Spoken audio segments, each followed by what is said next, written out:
bonjour tout le monde! Alors, c'est l'approche du temps des fêtes actuellement, et étant donné tout ce qui se passe concernant la COVID-19, peut-être que c'est difficile pour certains d'entre vous de composer avec les divergences d'opinion des différents membres de votre famille, étant donné que les réunions familiales s'annoncent bientôt.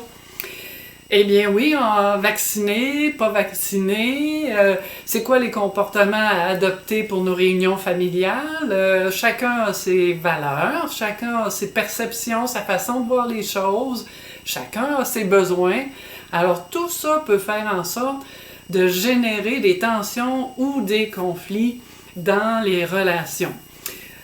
Alors, ça peut ressembler tout simplement à je vais essayer de convaincre les membres de ma famille de ma perception, de comment je vois ça. Je vais monter au front, je vais essayer de convaincre, je vais essayer d'avoir raison à tout prix.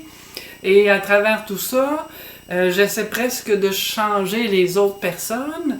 Et je peux me sentir blessé par ça, je peux me sentir incompris, je peux avoir le goût de me braquer ou encore de m'isoler, de me retirer. Alors tout ça rend les choses un peu difficiles pour tout le monde. Il y a vraiment beaucoup de tiraillements autour de ça, sans oublier que ces tensions relationnelles-là peuvent éveiller en moi des blessures ou des souffrances qui sont en moi depuis longtemps.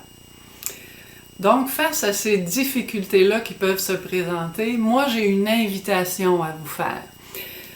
Et si on cherchait ensemble un chemin pour prendre soin de nos relations à travers ce contexte-là qui est déjà difficile? Je suis convaincue qu'à l'intérieur de nous, nous sommes tous capables du meilleur. Sans qu'on soit nécessairement identiques et qu'on pense pareil et qu'on ait les mêmes besoins. Vous savez, dans la société, depuis déjà un bon moment, on entend beaucoup parler qu'on a à développer notre tolérance face à la diversité humaine.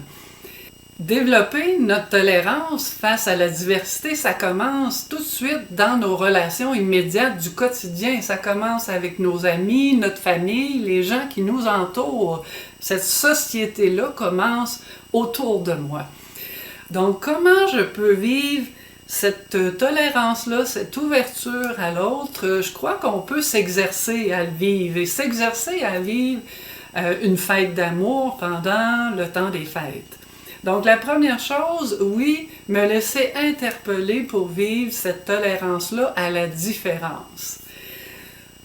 Deuxième chose, je crois qu'on peut aussi délaisser, prendre un recul par rapport à notre idéal familial, ou en tout cas ce qu'on voudrait que ce soit, pour accepter d'abord le réel de ma famille telle qu'elle est, sans essayer de la changer. Donc, accepter le réel de ma famille et le possible que je peux y trouver pour vivre nos relations ensemble.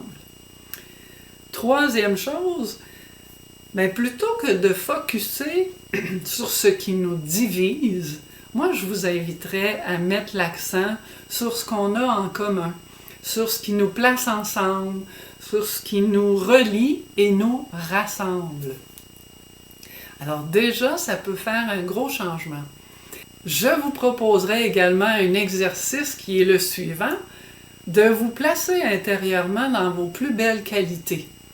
Les forces que vous avez les plus naturelles, et de poser ce regard-là également sur la personne qui est en face de vous, c'est-à-dire observer, contempler, détecter les qualités de cette personne-là et de vivre votre relation qualité à qualité, au fond, dans le meilleur de vous et avec le meilleur de l'autre. Je pense que la relation pourrait avoir une saveur très différente. Et en terminant, j'aimerais vous interpeller à accueillir d'abord que vous avez des zones de vulnérabilité, que vous avez des zones sensibles à l'intérieur de vous, mais que c'est aussi vrai pour le membre de votre famille qui est devant vous, qui a des zones de vulnérabilité, des zones douloureuses ou sensibles. Alors, est-ce qu'on peut s'accueillir dans ça, qu'on est imparfait et qu'on ressent des choses de toutes sortes et s'accueillir dans notre humanité. Bon temps des fêtes à tous, en espérant que ces quelques pistes sauront vous accompagner pendant la période des fêtes. Je vous salue avec le cœur et je vous retrouve prochainement. Suivez-moi sur ma page YouTube ou sur ma page Facebook. Je serai heureuse d'être avec vous.